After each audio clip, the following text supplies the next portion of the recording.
कल अपन ने पढ़ा था पेन के बारे में कि पेन की परिभाषा क्या होती है, फिर पेनों के प्रकार। उसके बाद में अपन ने पढ़ा था कि एक पेन को दूसरे टाइप में बदलना, जैसे कि अनुच्छेद पेन को मिश्र में बदलना और मिश्र पेन को अनुच्छेद में बदलना। इसके अलावा अपन ने कल एक पढ़ा था कि डायग्राम को देख के पेन बनाना, फिर पढ़ा था पेन को देख के डायग्राम बनाना। आज अपन इससे थोड़ा आगे कि भिन्नों में तुलना करेंगे कि कौन सी पेन, जैसे दो पेन दे रखी है, उन दोनों में से बड़ी कौन सी है, या दो से ज्यादा पेनें दे रखी है, उनको आरोही या अवरोही क्रम में लिखना। तो अपना टॉपिक होगा पेनों में तुलना। पेनों में तुलना करना। इसके लिए अपने पास में 3 चिन्ह होंगे, एक इस प्रकार का, दूसरा ऑयल। इस चिन्ह में जो ये खुली पंखुड़ियां, इसकी तरफ हमेशा बड़ी पेन ली जाएगी और इस तरफ हमेशा कौन सी पेन लेंगे, छोटी पेन। यहाँ पर ये खुली पंखुड़ियां इस तरफ हमेशा बड़ी पेन आएगी, यहाँ छोटे पेन। ये चिन्ह कब लगेगा, जब दोनों पेनों का मान बराबर होगा। जब दो पेनों का मान बराबर हो जाएगा तो समय तीसरा चिन्ह लगेगा। जैसे अपन एग्जांपल के तौर पे देखिए, इसमें तुलना करने से पहले अपन सबसे पहले पॉइंट नंबर 1 पे लेते हैं कि जब पेनों के हर समान हो, ऐसी दो पेन जिसमें दोनों पेनों के हर का मान समान हो, एक जैसा हो, उस समय अपन तुलना किस प्रकार से करेंगे। जैसे एग्जांपल के तौर पर अपन लें 2/3 और 3/3। इन 2/3 और 3/3 दोनों में अपन देखते हैं कि यहाँ पर हर 3 है, यहाँ पे हर का मान 3 है, तो इन दोनों में बड़ी कौन सी होगी। तो जब अपन दो ऐसे पेन लेंगे जिनका हर समान होगा, तो हर समान होने पर जिस पेन का अंश बड़ा होगा, यानी जिस पेन का अंश क्या होगा, बड़ा, वह पेन क्या होगी, वह पेन होगी बड़ी। जिस पेन का अंश बड़ा होगा वह पेन क्या होगी, बड़ी, और जिस पेन का अंश जो है वो छोटा होगा तो छोटे अंश वाली पेन भी क्या होगी, छोटे अंश वाली पेन भी क्या होगी, छोटी होगी। जैसे अपन यहाँ देखते हैं इन दोनों का हर समान है, यहाँ पे अंश का मान 2 है, यहाँ अंश का मान कितना है, 3 है। 2 और 3 को बड़ा कौन होगा, 3 होने के कारण ये है 3/3 बड़ी होगी, किससे, 2/3 से। यानी किस कारण हुई, कारण ये रहा कि 2 बड़ा है इस, यानी 3 का मान 2 से बड़ा होगा या 2 छोटा होगा 3 से। और उदाहरण लें अपन 4/5 और 6/5। इन दोनों में बड़ी कौन सी होगी, क्योंकि यहाँ पे दोनों पेनों का जो है हर समान है और अपन ये लिखा है कि जिस पेन का अंश बड़ा होगा वह पेन क्या होगी, वह पेन होगी बड़ी। इस कारण से इन दोनों में भी 4 और 6 में, यानी 4 से बड़ा कौन होगा, 6 होगा। इस कारण से यहाँ पे बड़ा कौन सी पेन होगी, 6/5। और अपन देखते हैं 3/4 और 1/4। इन दोनों पेनों में अपन देखते हैं कि यहाँ पर हर का मान और यहाँ दोनों जगह हर का मान समान है। तो यहाँ पर जिस पेन का अंश बड़ा, यानी 3 और 1 में बड़ा कौन है, 3 और 1 में बड़ा कौन होगा, 3 होगा। इस कारण से यहाँ पे कौन सा चिन्ह लगेगा, ये वाला। यानी यहाँ से देखने पर पता लग रहा है कि 3/4 जो है बड़ी। अब सेकंड टाइप अपन लेते हैं, यहाँ पर हमने समान क्या लिया, हर। अब इसका ऑपोजिट, जब अंश समान हो, जब अंश क्या हो, समान हो। अंश समान होने पर ऑपोजिट कंडीशन लगेगी। जैसे मैंने पहले लिया था कि हर समान होने पर जिस पेन का अंश बड़ा होगा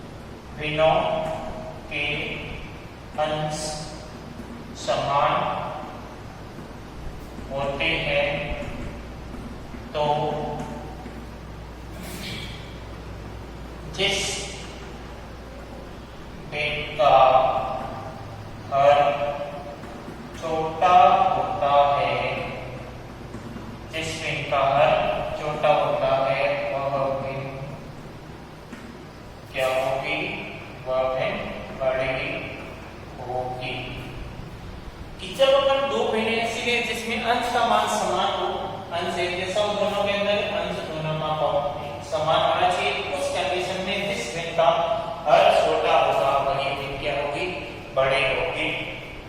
जैसे अपने इस वाले का उदाहरण लें 1/2 1/3। यहाँ पर अपन देखते हैं कि 1/2 का अंश 1 है, 1/3 का अंश क्या है, 1 है, यानी दोनों का अंश समान है। तो यहाँ से कौन सी भिन्न बड़ी होगी, तो अपन ने लिखा है कि जिस भिन्न का हर छोटा है वह भिन्न क्या होगी, बड़ी होगी। यानी जिस भिन्न का हर छोटा होगा वही भिन्न क्या होगी, बड़ी होगी। इस कारण से 1/2 और 1/3 में बड़ी कौन सी होगी, 1/2। ये बड़ी क्यों होगी, क्योंकि जब अपन किसी समान संख्या में छोटे संख्या का भाग देंगे तो उसका भागफल जो है बड़ा आएगा, और उसमें बड़ी संख्या का भाग देंगे तो उसका भागफल क्या आएगा, कम आएगा।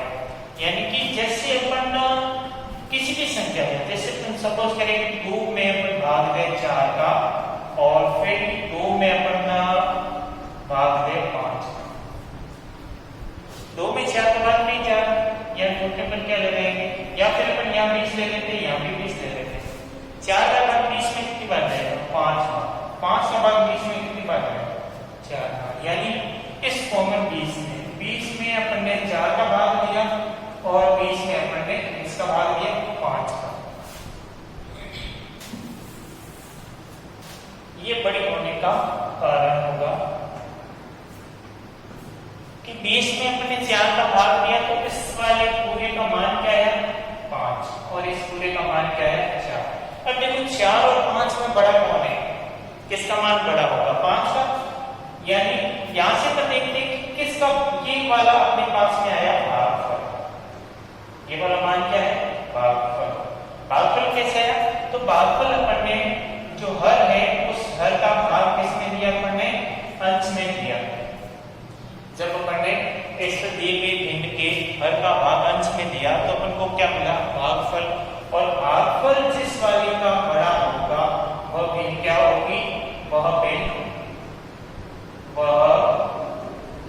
भिन्न क्या होगी, बड़ी।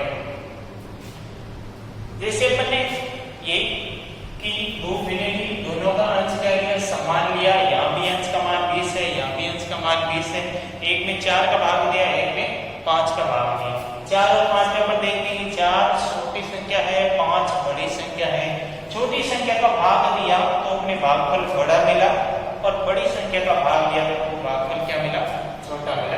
इस कारण से हम देखते हैं कि जिस भिन्न का अंश जब समान होता है तो उस समय जिस भिन्न का हर जो है वो छोटा होगा, हर छोटा होने पर वो भिन्न बड़ी कहलाएगी, और हर बड़ा होगा वो भिन्न क्या कहलाएगी, छोटी कहलाएगी।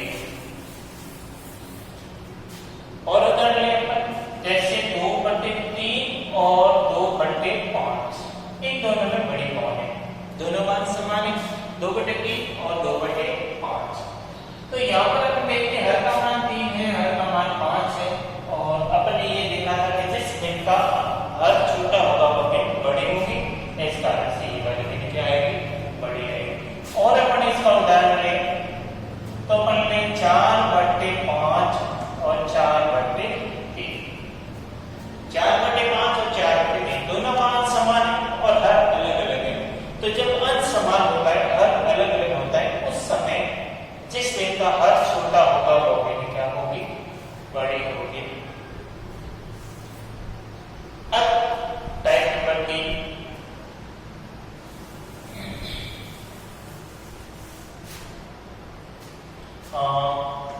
इस टाइप में क्या होगा कि जब हर तथा अंश असमान हो, हर तथा अंश क्या हो, असमान हो। हर का मान दोनों भिन्न में अलग अलग होगा, अंश का मान दोनों भिन्न में अलग अलग होगा। सबसे इंपॉर्टेंट ये रहेगी, ये आपकी जो है सबसे इंपॉर्टेंट टाइप रहेगी, क्योंकि जो पहले मैंने पढ़ा था इन दोनों से ये अलग है। जैसे अपन ले लिए 1/2 और यहाँ पे ले लिया 2/3। यहाँ पर अपन देखते हैं कि दोनों भिन्नों में पहली भिन्न का अंश 1 है, का 2 है और हर देखें तो हर में पहले का हर 2 है, दूसरी में का हर क्या है 3। तो यहाँ से मैं देखते हैं कि ये दोनों समान नहीं है, ये दोनों समान नहीं है, तो अपन इनकी तुलना कैसे करेंगे? किस प्रकार से बताएंगे कि इन दोनों भिन्नों की जो है, इन दोनों भिन्नों में से कौन सी भिन्न बड़ी है और कौन सी भिन्न छोटी है? इसको बताने के लिए एक तो तरीका ये होता है कि दोनों भिन्न का हर समान कर लो और हर समान करने पर कैलकुलेट देगा और वहां से अपन इसको सॉल्व कर सकते हैं, या फिर अंश को समान करो या फिर इस वैल्यू को दशमलव में बदल दो, अंश में हर का भाग दे दो, जो मान आए उसके अनुसार अपन कंपेयर कर सकते हैं कि कौन सी भिन्न छोटी है, कौन सी भिन्न बड़ी। तो यहाँ पर अपन क्या करते हैं कि यहाँ पे अपन कर लेते हैं दोनों का हर क्या कर लेते हैं, समान कर लेते हैं। और हर समान कैसे करेंगे? हर समान करने के लिए इन दोनों भिन्नों के हर जो है इस हर का क्या ले लेंगे, लसक ले लेंगे और 2 और 3 का लसक क्या आएगा, 6 आएगा। अब देखो 6 आने पर अपन क्या करेंगे कि इस वाले भिन्न का जो हर है उस हर को क्या बनाना है, 6, इस हर को भी क्या बनाना है, 6, तब दोनों हर क्या हो जाएंगे, समान। अब बनाना कैसे? तो बनाने के लिए अपन काम में लेनी है गुणनसन क्रिया। कौन सी लेनी है? गुणनसन क्रिया, यानी गुणा करके, इनटू करके, यानी 2 को किसी ऐसे तरीके से गुणा करेंगे जिससे उसका मान 6 हो जाए। तो 2 को किससे गुणा करोगे? 3 से। जब अपन ये 2 को 3 से इंटू किया तो अंश को भी किससे इंटू करोगे? तो अंश को भी इंटू करोगे 3 से, और यहाँ पर 2/3 है, 3 को किससे गुणा करेंगे? 2 से, तो यानी 2/2 से इंटू करेंगे, ये हो जाएगा 3/6 और ये हो जाएगा 4/। दोनों का हर समान, जिसका अंश बड़ा वो भिन्न बड़ी, यानी बाद वाली बड़ी है, यानी ये वाली आ जाएगी बड़ी आ जाएगी।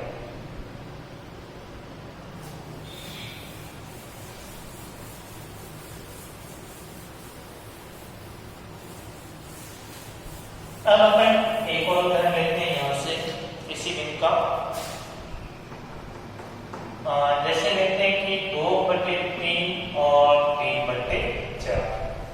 इन दोनों में अपन को बताना है कि इन दोनों में बड़ी कौन सी है, यानी बड़ी भिन्न याद करना कि बड़ी भिन्न कौन सी है। किसमें? 2/3 और 3/4 है। दोनों का अंश अलग अलग है, दोनों का हर भी अलग अलग है। तो सबसे पहले अपना काम होगा कि दोनों के हर का क्या लेंगे, दोनों के हर का क्या लेंगे, लसक लेंगे। और हर क्या है? 3 और 4, 3 और 4, 3 और 4 का लसक रहेगा 3 × 4 = 12। अब अपन क्या करेंगे? अब अपना काम ये रहेगा कि जैसे यहाँ लिख दिया 2/3 और यहाँ लिख दिया 3/4। 2/3 में हर 3 को 12 में बदलने के लिए 3 को किससे इंटू करेंगे? तो 3 को इंटू करेंगे 4 से, उसी को इंटू करना अंश को, और फिर यहाँ किसे इंटू कर लेंगे? यहाँ 3 से इंटू करेंगे। तो अंश को अंश से इंटू करेंगे, 4 × 2 8 और 3 × 4 12 और ये हो जाएगा 9/12। दोनों का हर समान है, अंश ये बड़ा, पहले वाले का छोटा, यानी ये चिन्ह लगेगा, यानी यहाँ पर भी कौन सा चिन्ह लगेगा? इस प्रकार से बाद वाले दिन जो है वो क्या आएंगे, वो भी बढ़ जाएंगे। तो अपन करेंगे कैसे? एक बार दोबारा लिखते हैं कि दोनों भिन्नों को लिखा, लेकिन इसके बाद अपन देखेंगे कि भिन्न भिन्न क्या समान है, अंश समान है या हर समान है। जब अंश समान होगा तो कौन सा नियम लगेगा? हर समान होने पर कौन सा नियम लगेगा? जब हर समान होगा तो जिस भिन्न का अंश बड़ा होगा वो भिन्न बड़ी होगी, और जब 2 भिन्नों में अंश का मान समान है तो जिस भिन्न का हर छोटा होगा वो भिन्न क्या होगी? बड़ी होगी। और तीसरे टाइप में जब दोनों समान नहीं है, यानी हर और अंश ये दोनों क्या है? ये दोनों ही असमान है। जब दोनों ही असमान होते हैं तो सबसे पहला अपना ये काम होता है कि दोनों भिन्नों में दिए गए हर को समान करना। और समान कैसे करेंगे? तो समान करने के लिए पहले तो सबसे पहले अपन दोनों भिन्नों के हर का लसक लेंगे, और लसक लेने पर आपको ये पता लगेगा कि इन दोनों भिन्नों का जो समान हर होगा वो क्या होगा। और फिर दोनों के हर को अपन गुणा करेंगे, जिस संख्या से गुणा करेंगे उसको उसी से गुणा करेंगे, दोनों के हर को समान करेंगे। और जैसे ही हर समान हो जाएगा, हर समान होने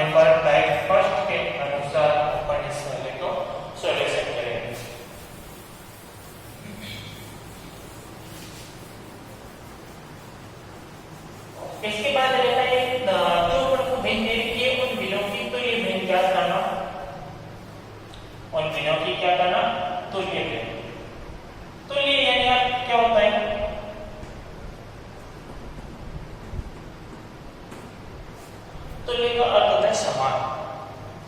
ऐसे दो या दो से अधिक भिन्न जिनका सरलतम रूप एक जैसा होता है। सरलतम रूप का क्या होता है? एक इसमें शब्द है सरलतम रूप।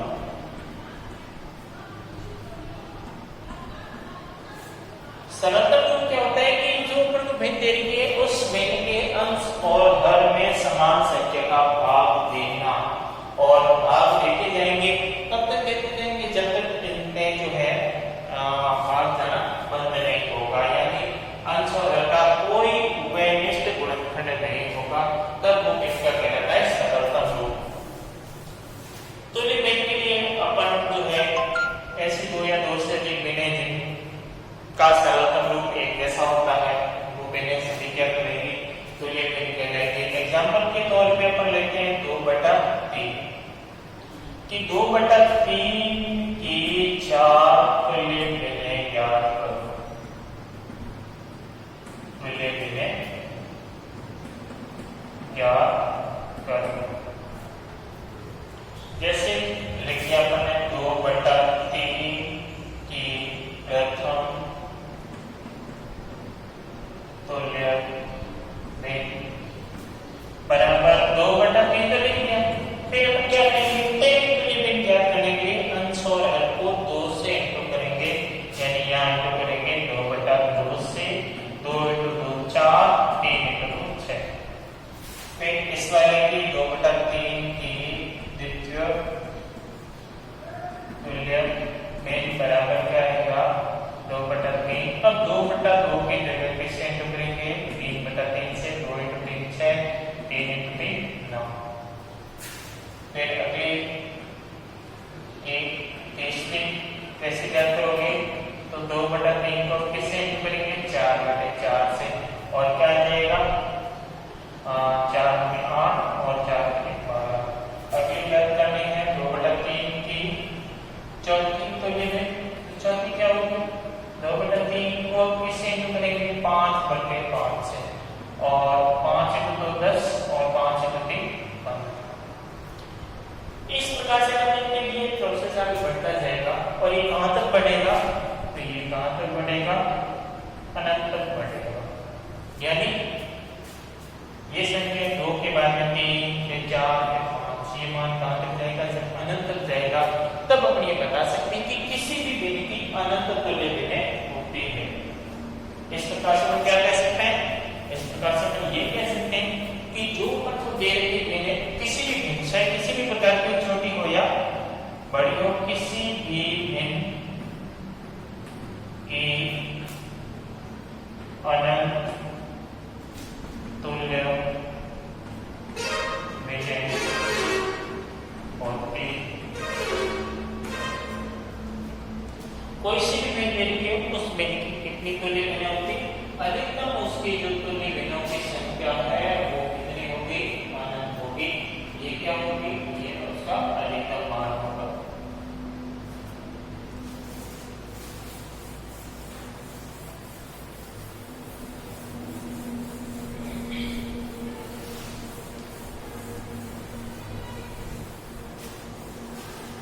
इसके बाद में एक आता है भिन्न को दशमलव में बदलना। भिन्न को दशमलव भिन्न में बदलना। भिन्न को किस में ट्रांसफर करना? भिन्न को जो है बदलना किसमें? दशमलव। दशमलव क्या होता है?